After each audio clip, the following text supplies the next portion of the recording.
हासन लोकसभा से एनडीए के श्री प्रज्वलन रेवन्ना और मंड्या से मेरे मित्र एचडी कुमारस्वामी आने वाली 26 अप्रैल को इनके लिए आपका हर वोट मोदी को मजबूती देगा।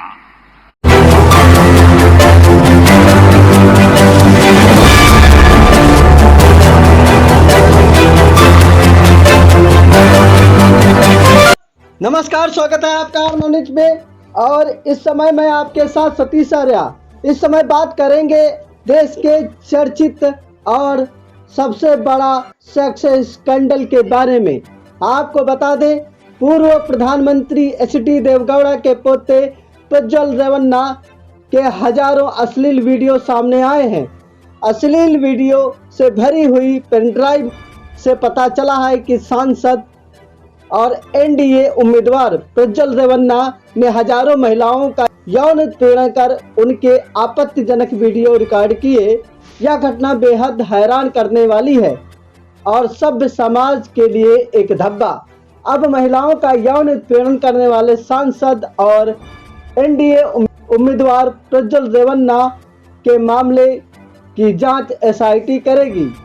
सबसे चौंकाने वाली बात यह है कि बीजेपी को इस यौन उत्पीड़न और अश्लील वीडियो की जानकारी पहले से थी, लेकिन सत्ता के लालच में डूब चुकी बीजेपी ने आंखें बंद कर महिलाओं की इज्जत को तार तार करने वाले बलात्कारी को टिकट दे दिया। जी हां, आपको बता दें, पूर्व प्रधानमंत्री एचडी देवगौड़ा के पोते बीजेपी से कर्नाटक के एनडीए पार्टनर और हासन लोकसभा सीट से जेडीएस सांसद प्रज्वल रेवन्ना का नाम आपने बखूबी इस समय सुना होगा। सोशल मीडिया में नाम तो इतना उछल रहा है कि मैंने स्ट्रीम मीडिया को मजबूरन प्रज्वल रेवन्ना के ऊपर अपनी खबर दिखाना शुरू कर दिया, क्योंकि यह रेवन्ना वह आदमी है जो जेडीएस और बीजेपी सरकार का साझा हासन लोकसभा सीट से प्रत्याशी है। एक नहीं, दो नहीं, 100 या 200 नहीं, बल्कि 2976 सेक्स स्कैंडल वीडियो अलग अलग महिलाओं के साथ बलात्कार करने और उनकी चीखों को कैमरे में कैद कर वीडियो बनाकर महिलाओं को ब्लैकमेल करता था। यह महिलाएं उनके घर की मेड से लेकर अधिकारी, पार्टी की कार्यकर्ता और वह महिलाएं भी शामिल हैं जो किसी कार्य के लिए प्रज्वल रेवन्ना के संपर्क में आई। प्रज्वल रेवन्ना का 2 हफ्ते पहले प्रचार कर चुके देश के सबसे बड़े स्टार प्रचारक नरेंद्र मोदी और भारत के प्रधानमंत्री कर्नाटक गए थे। तब उन्होंने क्या कहा था, आइए आपको सुनाते हैं।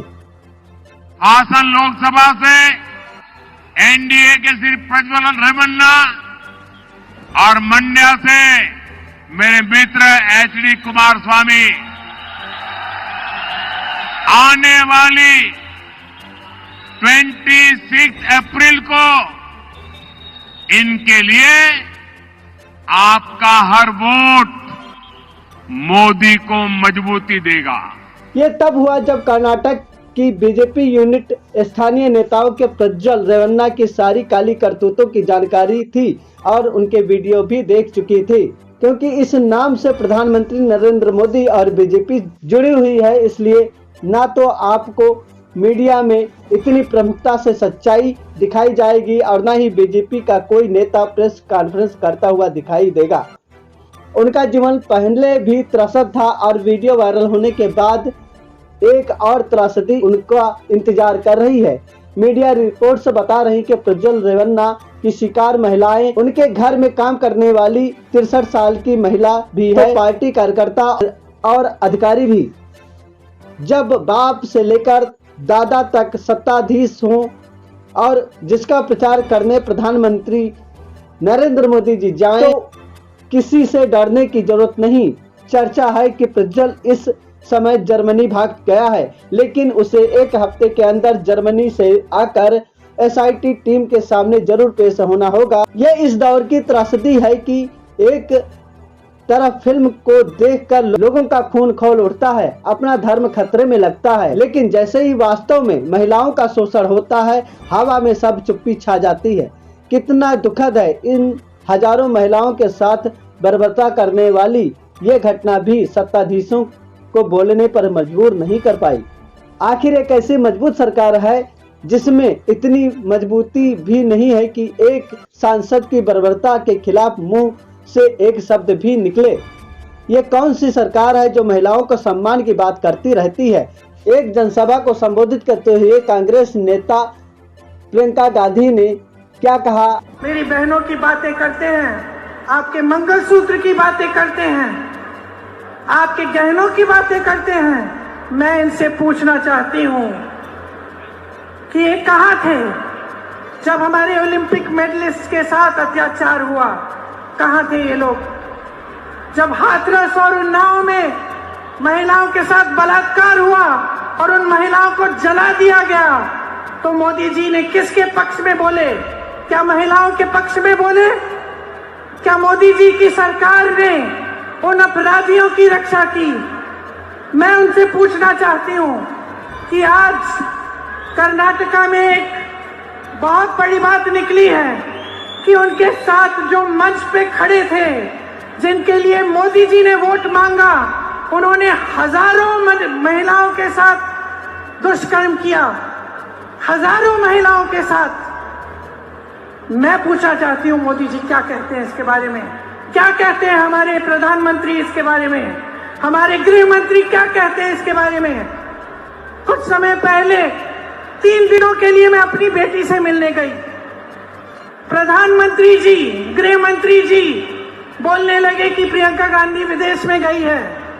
जहां मैं जाती हूं इनको पता चल जाता है, जहां विपक्ष के नेता जाते हैं इनको पता चल जाता है, लेकिन इस तरह का अपराधी, इस तरह का राक्षस इस देश को छोड़ के चले जाता है और इनको पता नहीं चलता। हम कैसे यकीन कर सकते हैं इस बात पर? सब चीज, हर जानकारी इनके पास जाती है। सब नेताओं पे ये ध्यान रखते हैं कौन कहां जा रहा है, क्या कर रहा है, और इतना बड़ा अपराध करके इनके नाक के सामने कोई देश से भाग गया और ये कुछ नहीं कह रहे हैं। देखिए बहने, इनसे जवाबदेही मांगिए, इनसे जवाबदेही मांगिए, इनसे सवाल उठाइए। इनकी हिम्मत नहीं होनी चाहिए, मोदी जी की हिम्मत नहीं होनी चाहिए कि किसी के मंगलसूत्र के बारे में बात करें जब तक ये अपराधी वापस नहीं आएगा। प्रधानमंत्री की जिम्मेदारी होती है इस देश के प्रति। हमने बहुत प्रधानमंत्री देखे हैं, इंदिरा जी को देखा है, जवाहरलाल नेहरू को देखा है, राजीव गांधी को देखा है, मनमोहन सिंह जी को देखा है, वाजपेयी जी को भी देखा है जो भाजपा के प्रधानमंत्री थे। सब इस देश के प्रति अपनी जिम्मेदारी को समझते थे। सबसे बड़ी जिम्मेदारी यह है कि सच बोले, और दूसरी जिम्मेदारी यह है कि देश की सुरक्षा इनके हाथों में है। मैं इनसे पूछना चाहती हूं कि क्या किया है इन्होंने महिलाओं की सुरक्षा के लिए? क्या किया है इन्होंने आपकी सुरक्षा के लिए? प्रज्वल रेवन्ना के बारे में सुप्रिया सुले कांग्रेस प्रवक्ता ने प्रेस कॉन्फ्रेंस कर क्या कहा, आइए आपको वो भी सुनाते हैं। मंत्री को इस बात का जवाब देना पड़ेगा कि किस हैसियत से, क्या सोचकर आपने इतने घिनौने दरिंदे को अपना साझा उम्मीदवार बनाया, और हर बार आप महिलाओं के खिलाफ अपराध करने वालों के साथ ही क्यों खड़े होते हैं? प्रधानमंत्री चुप रहेंगे, देश की महिला बाल विकास मंत्री जैसा कि आप सब जानते हैं मौन धारण कर लेती हैं। महिला सुरक्षा, महिला अपराध का कोई भी मुद्दा हो, वो सिर्फ एक मुद्दे पर बोलती है और वो आप सब मुझसे बेहतर जानते हैं। और देश का महिला आयोग रेखा शर्मा जो चश्मा उतारेंगी नहीं, क्योंकि चश्मे से बीजेपी और घटक दल के कोई अपराध नजर नहीं आते, उनको तो मानो सांप सूंघ गया है। नोटिस पे नोटिस, नोटिस पे नोटिस, नोटिस पे नोटिस भेजेंगी विपक्ष को, लेकिन भाजपा के कुकृत्यों को, भाजपा के घटक दलों के कुकृत्यों को, इतने जघन्य अपराधी का कोई संज्ञान नहीं लिया जाएगा। नील बटा सन्नाटा। तो अगर इस दरिंदे से घिन आती है, उससे ज्यादा घिन उन लोगों से आती है जो इसको संरक्षण देते हैं। लेकिन क्या ऐसा पहली बार हुआ है?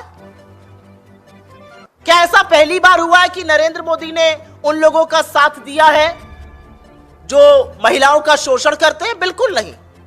कुलदीप सिंह सेंगर की गिरफ्तारी तब हुई थी, जो दोषी पाए गए थे हत्या और बलात्कार के, गिरफ्तारी तब हुई थी जब इलाहाबाद हाई कोर्ट को बोलना पड़ा था, चिन्मयानंद पर कोर्ट को बोलना पड़ा था, सोनभद्र के विधायक राम दुलार गोंड जो पॉक्सो में नाबालिग के रेप के दोषी पाए गए, उनको टिकट तब दिया था जब उनके ऊपर पॉक्सो का मुकदमा चल रहा था।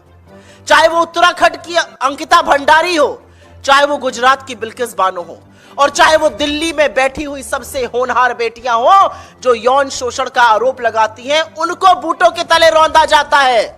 लेकिन आरोपी को मोदी जी गोदी में बिठाकर संरक्षण देते हैं। आज तक उसका टिकट नहीं काट पाए हैं। और मैं बृजभूषण शरण सिंह की बात कर रही हूं। हर बार आधी आबादी के खिलाफ जघन्य कुकृत्य करने वालों के साथ नरेंद्र मोदी क्यों खड़े होते हैं? हर बार वो चुप क्यों रहते हैं? हर बार स्मृति ईरानी और महिला आयोग को सांप क्यों सूंघ जाता है? और मैं आपके माध्यम से आपके सीनियर मूर्धन्य पत्रकारों से भी सवाल पूछती हूं, क्यों है इतना सन्नाटा? कितने शो हो रहे हैं इस पर? कितनी टिप्पणियां लिखी जा रही हैं पेपर पर?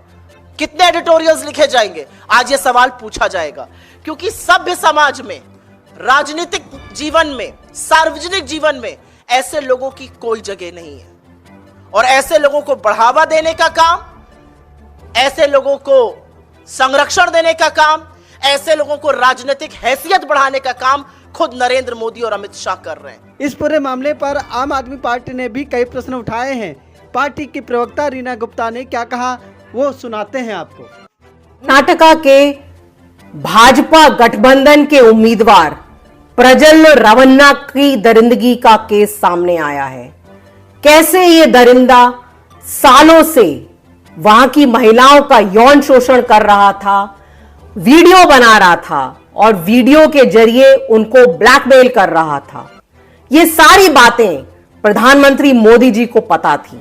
उसके बावजूद मोदी जी ने इसको ना सिर्फ टिकट दिया, इसके सपोर्ट में रैलियां करी और इसके लिए वोट मांगे। एक ऐसा इंसान जिसने हजारों महिलाओं का जीवन बर्बाद किया, हजारों महिलाओं के मंगल सूत्र पर आंच डाली, उसका समर्थन देने के लिए हमारे प्रधानमंत्री जी खड़े हुए थे। वही प्रधानमंत्री जो बेटी बचाओ बेटी पढ़ाओ का नारा देते हैं। प्रधानमंत्री जी, आज आपका दोगला चेहरा इस देश के सामने आ गया। इस देश के सामने यह बात भी आ गई कि कैसे आप हमेशा बलात्कारियों के सपोर्ट में खड़े रहते हैं। चाहे सेनगर का केस हो, चिन्मयानंद का केस हो, आपके सोनभद्र के विधायक का केस हो, बृजभूषण शरण सिंह का केस हो, अंकिता भंडारी का केस हो, ऐसे हजारों केसेस हैं जहां पे कि सत्ता के लोभ में आपने दरिंदों का साथ दिया है। अब आप किस मुंह से कहेंगे बेटी बचाओ बेटी पढ़ाओ? क्योंकि पिछले 10 साल से इस देश की महिलाओं को अगर कोई परेशान कर रहा है तो वो आपकी पार्टी के नेता हैं। और आपकी चहेती मंत्री स्मृति ईरानी जी आज भी मुंह में दही जमा के बैठी हुई हैं। राहुल गांधी के छोटे से फ्लाइंग किस वाले मामले में वो कैसे छत से खड़े हो के चिल्ला रही थी, कितनी बड़ी उन्होंने छोटी सी बात का बतंगड़ बढ़ा दिया, लेकिन आज नहीं बोलेंगी वो। प्रधानमंत्री जी, अब आपका राजधर्म निभाने का समय आ गया है। इस देश की करोड़ों महिलाएं वेट कर रही हैं कि कब आप राजधर्म अपनाएंगे और ऐसे दरिंदों को अपनी पार्टी से निकालेंगे और उनको कड़ी से कड़ी सजा दिलवाएंगे।